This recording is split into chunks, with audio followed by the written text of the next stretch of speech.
So I'm Harlan Asmus, Crop Protection Department Manager for Asmus Farm Supply, and our topic today will be the active ingredient glufosinate.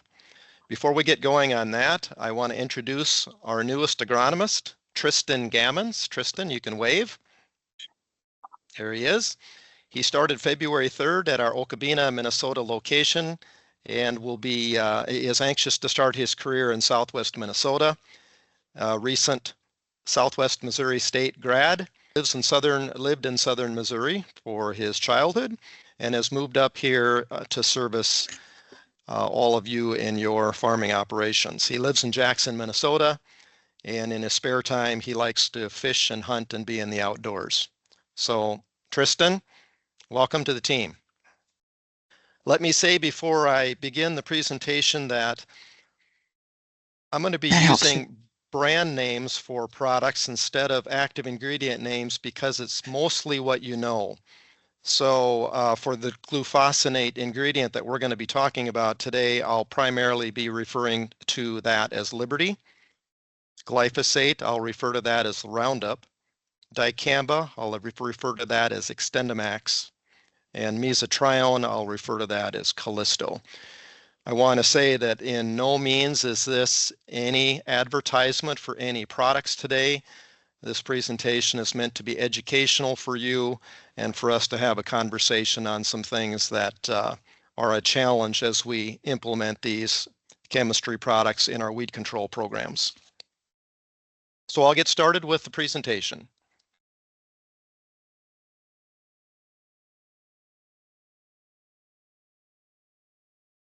I haven't talked yet. Oh, okay. Then we're good. So I want to start the presentation off today by making sure that you understand we're talking about the right names. This presentation is going to focus on glufosinate, not glyphosate. Similar words, glufosinate being Liberty, glyphosate being Roundup. So the history of glufosinate. This is a product that was discovered in the 1970s by the German company Hearst. And it took them a number of years to figure out how to utilize glufosinate in a cropping system by making that crop resistant to the herbicide. What took so long was they needed to figure out how the Streptomyces bacterial strain, which is the true origin of the glufosinate molecule, could be put into plants in a GMO event that would then allow the crop to sustain or withstand the herbicide application. It was launched into our cropping systems here in the early 90s. Hearst and Shearing joined forces to create the company Agrivo as they sold the product Liberty. Agrivo joined with French company Rhone-Poulenc and created the company Aventis in 1999. And then the Bayer company bought the assets from Aventis, which included Liberty in that transaction. So Bayer became the molecule owner of glufosinate in 2001.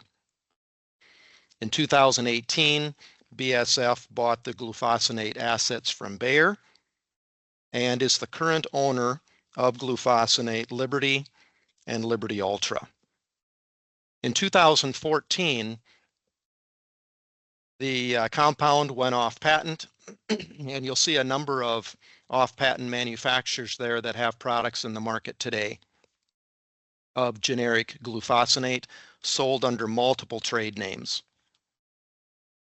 And of course, what makes this product advertised as being used on crops would be what's called Liberty Link resistance. So some basics about glufosinate. It was synthesized by Hearst in the 1970s. It was launched into our upper Midwest row crop market in 1994. Before that, it was commercialized in canola. But in 1994, For some of you that are as seasoned as I am in the industry, you may remember the first time we were able to use it was on a BT corn hybrid from Northrop King 4640. And what happened with that launch of corn borer tolerant BT hybrids was the Liberty Link trait was riding along with that corn borer trait, thus making the corn plants resistant to be used Liberty on it. It's pretty common how Liberty has gotten itself to the marketplace is it's a gene that rides along with another GMO trait, whether it be Enlist E3, whether it be the Extend Flex trait, and that in the breeding programs allows the seed companies to spray seed fields with Liberty, and it would kill the ones that didn't have the trait, the desired trait in there that they were really trying to get. Launched in cotton and soybeans in the early 2000s. So just a point here, just so you understand, crops do have to be genetically altered in order to spray Liberty on them. So they are a GMO crop. It's a contact herbicide. It's in group 10. It is the only group 10 herbicide that we have in our weed control portfolio of products. Group 10s are not translocatable. They're contact only. So with contact herbicides, it's important to cover as much of the plant as possible to achieve maximum control. Examples of other contact herbicides over the years have been Basagran, Bucktrill, Gramoxone, all older brands, which I think it's kind of unique that we're focusing in on Liberty today, being a 30-plus-year-old product in the marketplace, now has new use for us with our weed shift and weed resistance management that we need to address, and we're going back to older chemistries to address some of these issues. It's non-restricted use, and it really performs best if a nitrogen-based adjuvant is in the tank mix with Liberty. Could be dry ammonium sulfate, could be other liquid adjuvant versions, as long as they carry the true ammonium ion. And in today's marketplace, it's available in two what I'll call strengths. Not necessarily formulations, but two strengths. The traditional Liberty you're used to is a 32-ounce use rate, and the new one, Liberty Ultra from BSF, is a 24-ounce use rate. So the rate range for those two strength products with the original glufosinate brands, generic or name brand Liberty, in the past it's been a 22 to 43-ounce range. For the new product on the market now, it's a 14.7 to 29. Some other basics about how Liberty works inside a plant and how it kills weeds. So glufosinate works inside the plant by blocking the respiration of ammonia that's produced during plant growth processes. The buildup of ammonia inside the plant tissue, typically the leaves, will build up to such a point that the plant will burn itself from the inside out with nitrogen, with ammonia. So the quicker the plant can produce ammonia at high levels, the quicker the plant will not survive. So that makes it important not only to cover as much of the plant as possible, but apply this to actively growing plants as well. Apply to crops from emergence to the bloom stage, or R1. And we'll probably talk more about this as we get into the presentation more here. But just as a reference point, the Roundup label states that we apply Roundup to growing crops from emergence through the flowering stage, or up to R2. And that's found on page 21 from the Roundup PowerMax 3 label. So think of your years of using either Roundup or Liberty in your weed control programs. For those of you that are new to Liberty this year, and there's many of them, that's why I'm featuring this active ingredient today. the general sense that we get from the countryside is that people think I can spray Liberty longer on my soybean crop than I can Roundup. From the labeling perspective, you cannot. You can actually spray Roundup longer on your emerged soybean plants than you can Liberty.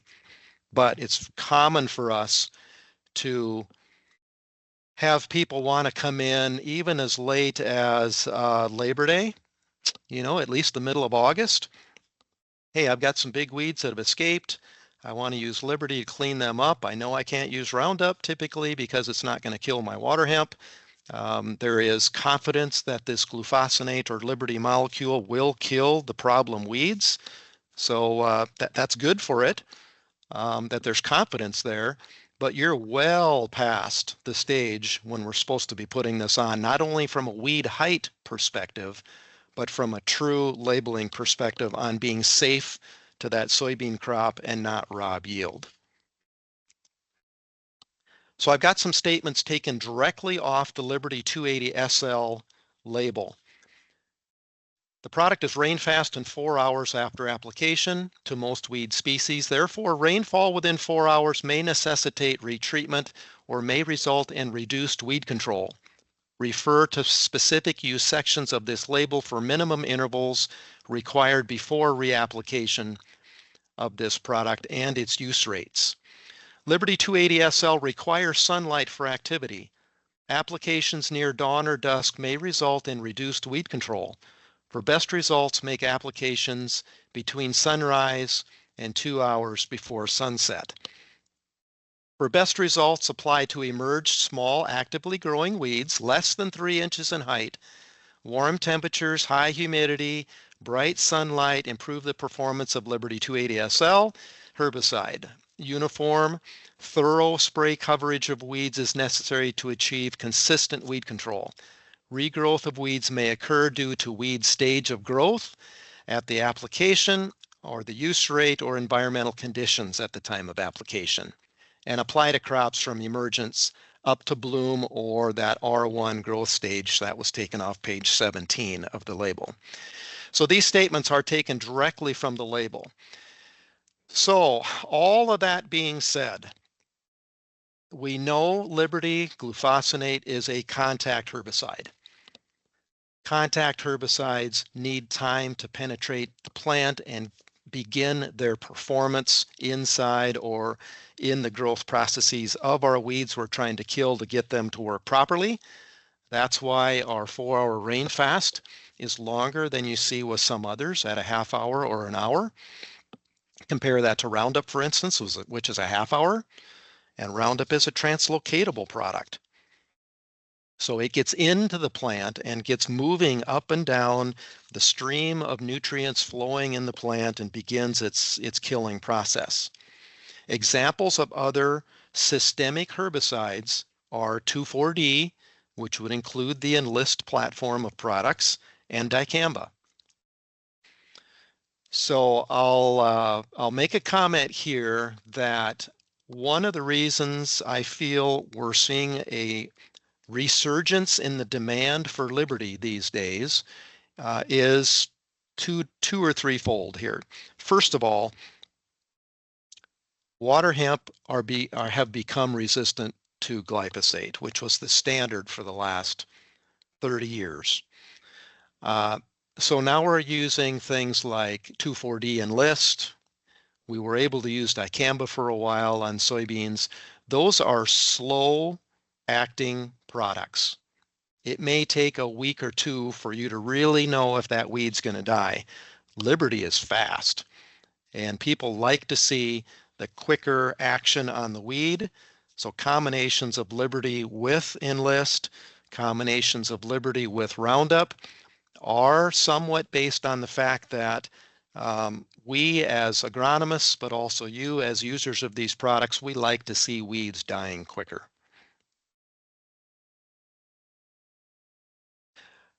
So since BASF is the current owner of the original molecule, I've referred to a slide deck of theirs to make the points about glufosinate in general.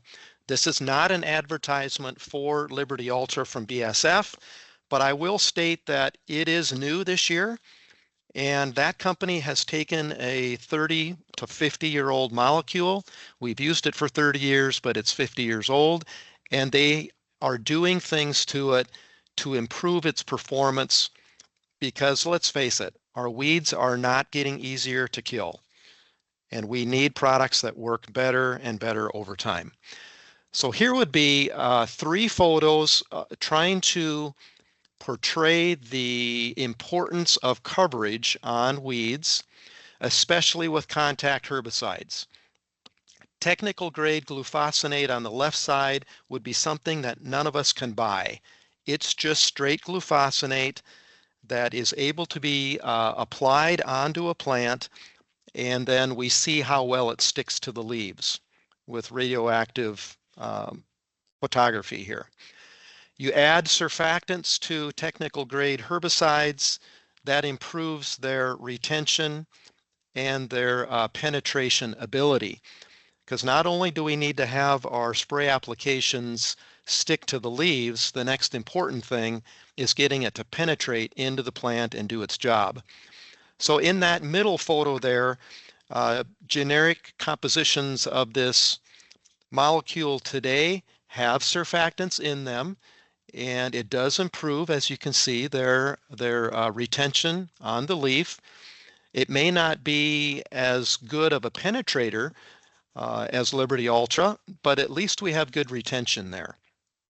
And then the sign on the right side there through the photo of the additional surfactant load that's been added into the Liberty Ultra formulation, which is allowed because of the next slide I'm going to show you here. The molecular makeup of glufosinate is a molecular chain that has dual isomers. So that generic description on the left side would also include the former Liberty product that you've all become used to using in the last 30 years, name brand Liberty. So in that formulation, there's part of it is the active isomer, that's the L, and part of it is inactive. So with that 32 ounce per acre use rate type of glyphosate, it's 2.34 pounds per gallon of glufosinate technical material, or the product that is responsible for killing the weeds. It may seem weird, but if you look at the Liberty Ultra label, you'll see that the load of glufosinate in a gallon is 1.61 pounds, yet our use rate is down to 24 instead of 32. So how can that be? Well, what's ended up happening here is BSF split that isomer and they discarded the D isomer. And so all that's left in that gallon for active glufosinate chemistry is the L isomer, or the one that's responsible for doing the killing in the plant. Thus, that means when they took out the D isomer, there's more room in the gallon in the formulation process to add more technical load, thus lowering your use rate. It's like a 5-pound Roundup versus a 4. And they added additional surfactant load, enabling it to stick to weeds better, as you see on this right photo. So it's part of the formulation game of improving how much is in that gallon and what's in that gallon to enable the active ingredient to do its job. So better weed control, again here from the BSF perspective, is, especially with Liberty Ultra now, is based on a formulation that has more surfactant in the mix and more technical grade glufosinate in that gallon. The retention score on the left side, droplet retention, and the speed at which it penetrates in the leaf is scored. As you see, Liberty Ultra is higher than technical grade and other formulations in the middle. This doesn't mean that the generic brands or our old Liberty are ineffective. It just means that through these tougher conditions, as you remember what the label said, apply to actively growing weeds that are 3 inches or less on a sunny day that's hot and humid. How many days do we have like that? Many times we are going to be challenged, and we'll recommend to you to put on Liberty and other herbicides in conditions that aren't ideal. So at least understand here with the Liberty Ultra formulation versus the others that in a challenged situation, we can improve their performance by adding additional surfactants into the tank mix. The middle set of pictures that's there is a depiction of what happens with the droplets on the leaf due to the surfactant load in Liberty Ultra. It allows that droplet to spread farther across the leaf with every drop that stays on the leaf. So having more droplets penetrate faster with more active ingredient in BASF's estimation, and their testing shows 20% better weed control than other formulations. This is good news.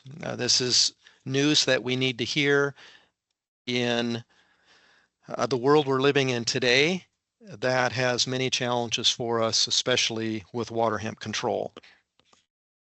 So let me go back 30 years. And for those of you that remember using Liberty on corn back in the 90s, what doesn't Liberty kill when we spray that in June, typically earlier when you think of when we're spraying corn? A lot of times it's Memorial Day, it's that first week in June. The problem weed in corn back then was lamb's quarter. And Liberty got the reputation, well, it doesn't kill lamb's quarter. And so in order to fix that hole, we added Callisto to it. Liberty Callisto tank mix was very common.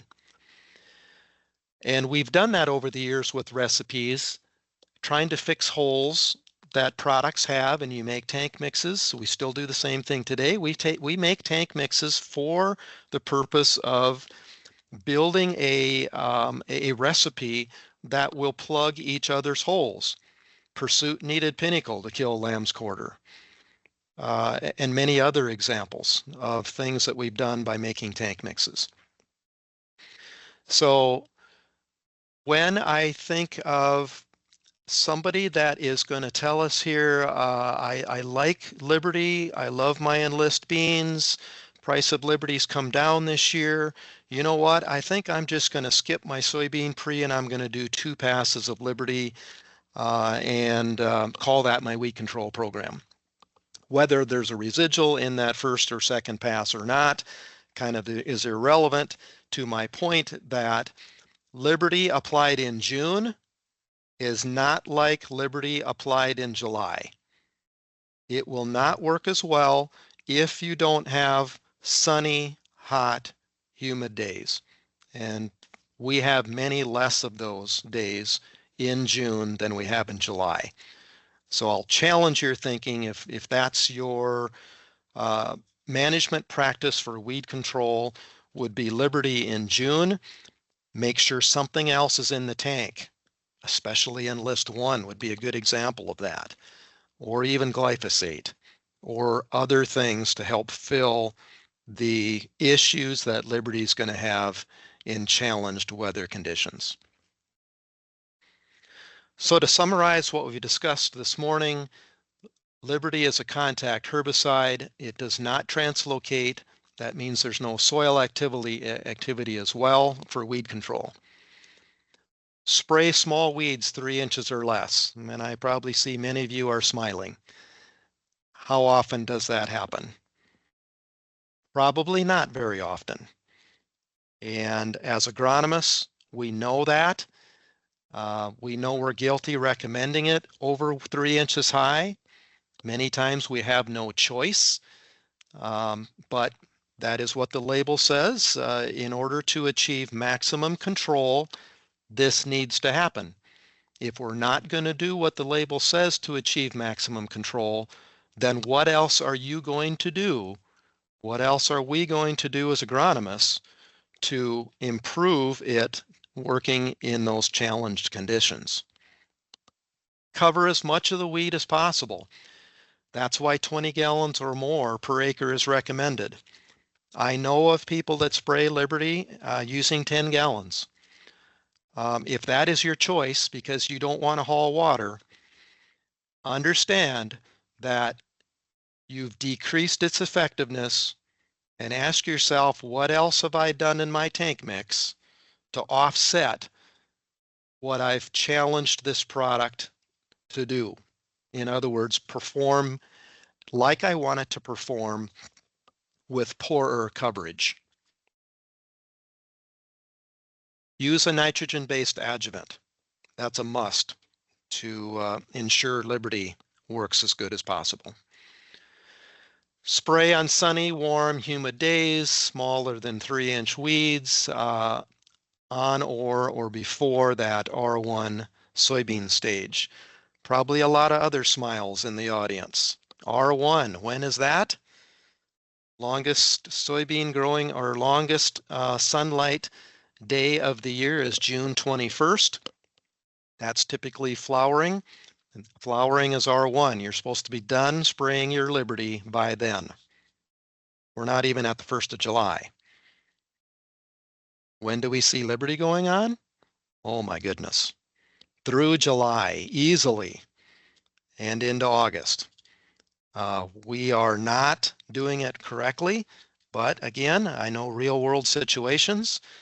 Weeds are something we need to keep under control, and we choose by spraying Liberty past R1 to say controlling that weed escape for next year or the years down the road challenge that I'm going to have to clean up that seed bank. But spraying later than I'm supposed to might mean other things are going to happen, like yield loss. Increase the rate if conditions are not ideal. That is one thing you can do if we don't have a sunny, warm, humid day. One specific example I can state here is last summer, July 1st, I took a phone call. It was going to be 69 degrees that day. It was cloudy. Rain was imminent. It was a Monday. Rain was imminent and was forecast to happen on Tuesday. I took a call from a grower that said, I absolutely have not had any good days in June to spray my Liberty. There's rain forecasted for tomorrow. Can you tell me to spray today? Will you allow me to spray today?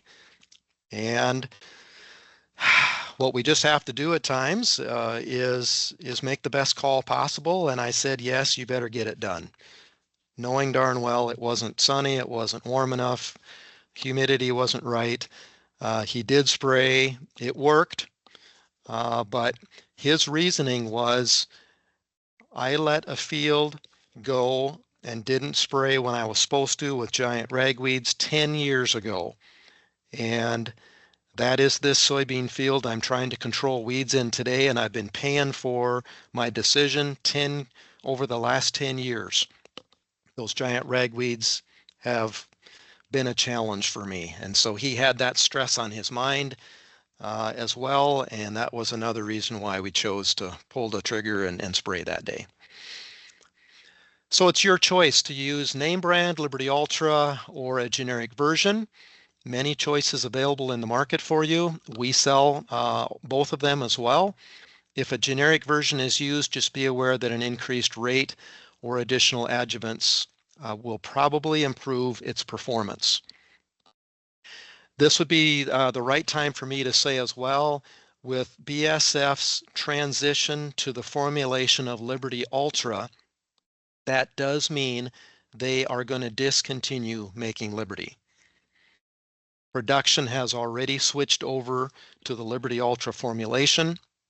Production has ended on the old-fashioned Liberty, but there's inventory in the marketplace to be used up this year and potentially even through next year if somebody carries some over. But in the future, from that BASF manufacturing perspective, it will solely be Liberty Ultra. That is what I had to share with you today. So then let me make some closing comments and some other points about Liberty that I think are important for you to know. The other weed this ingredient has struggled with over the years is yellow foxtail. So an addition of glyphosate into that tank mix with Liberty or add Roundup to Liberty would help fix that hole.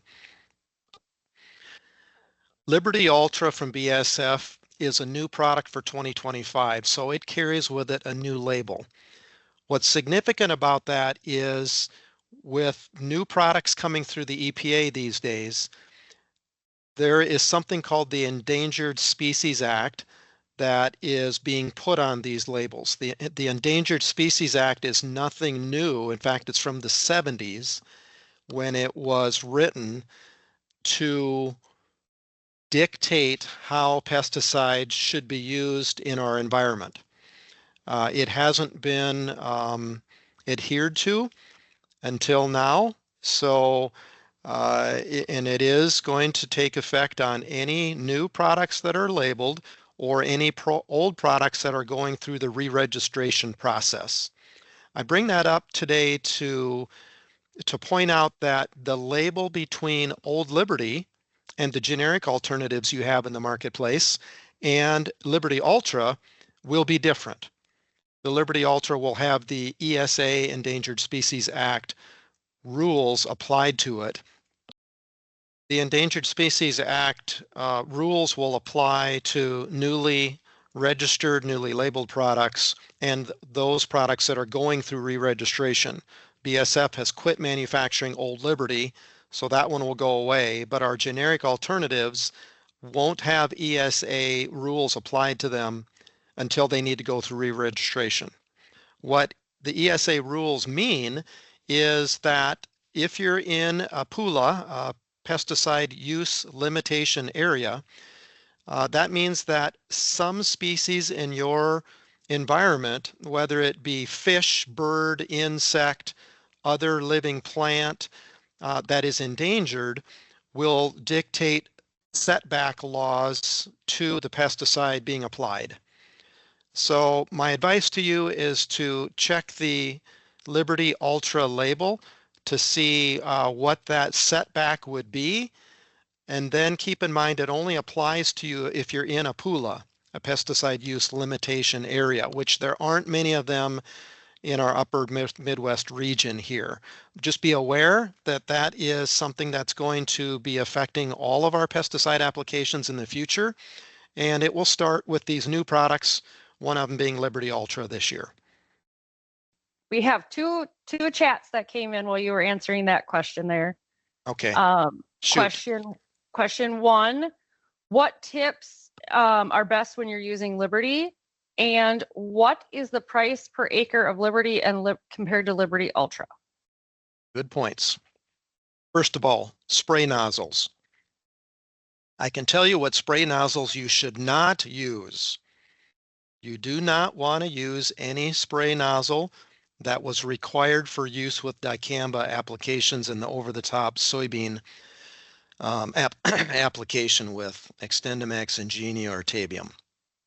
The reason for that is dicamba and Roundup are translocatable products. You don't have to have as good a coverage on the weed to get it to control the weed, because once that solution soaked into the plant, no matter how many droplets there were, it began its killing process by being translocated up and down and throughout the plant. Do not use tips. That would mean AIs, AI XRs, not recommended for Liberty. Use an extended range flat fan or something that will throw out a micron range in that 250 to 400 range, let's say, and allow smaller droplets to be spread across the plant in a more even fashion. What is the price? So price is variable based on when you're going to buy it throughout the use season. We've gone through one price change so far. Our first price was Thanksgiving until 15th of January. And then we've had an increase that we're currently in our price level 2. So I'm not going to refer to exact pricing, but what I can tell you is the goal from BSF was to have a 50-cent per acre gap between Old Liberty and Liberty Ultra, a 50-cent upcharge. And then there's a larger upcharge between that and a generic brand, more than 50 cents, let's say. So keep that in mind, that even between Liberty and Liberty Ultra, there was always going to be a slight price increase when comparing those two. Good questions. Do we have any others? That is all the questions we had come through. So one more, then I will say, if you have been a Liberty user in the past, or a generic Liberty user in the past, and you have a tank that has some product in it, we cannot add Liberty Ultra on top of that. So that also means in your cone inductors on the spray tender trailers, if you are trying to use up Old Liberty and you end up with a partial batch and I need to finish off the batch with New Liberty Ultra, you can't mix them together in the inductor. You can mix them together in the spray tank, just run them through the inductor separately. You don't need to rinse the inductor out either. So the second thing I'll say about us filling mini bulk tanks with Liberty Ultra into tanks that have been used for Liberty in the past, we can add them in a 250-gallon tank as long as there's a quart or less of Liberty formulation. Liberty Ultra can go on top of it. I won't say that we can do that on top of all of generic brands because their formulations are different from the standpoint that with some of them, we couldn't even add Liberty if there was residue of the generic in the tank. There had to be a washout of water in between. So formulations of generic are not identical. Formulations of generic don't always mix together in pure form. So be safe, I guess, to say the final comment about this, just be safe and rinse things out with water in between and don't mix pure formulations. Thank you for your attendance today. I hope your time was well spent, and thank you for your business. Consult your AFS agronomist with any further questions. Have a good day.